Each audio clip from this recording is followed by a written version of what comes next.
તો શું કે પાલટી ચડી ગયા હતા ક્રેન ઉપર કપ્પો લગાવવા માટે.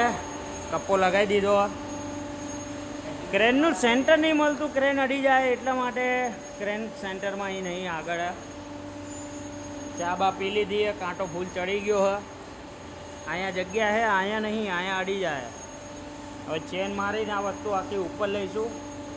હાલત ટાઈટ થવાની જોરદાર. હું કહો કાકા, હવે એસેમ્બલી ચાલુ થશે ફિટિંગની. હવે મોજ આવી જાય. આજે જો ઘેર ખાવાનું સારું મળી ગયું તો બાપુ મોજ પડી જવાની હે. જોકે મળે જ છે ડેલી સારું જ ખાવાનું મળે, પણ જ્યારે આવું મહેનતવાળું કામ કરીએ એટલે એક્સપેક્ટેશન વધારે હોય. પાઇપોને બધું મંગાવ્યું આવે એટલે તૂટી પડશું. ચલો મળીએ નેક્સ્ટ વિડીયોમાં.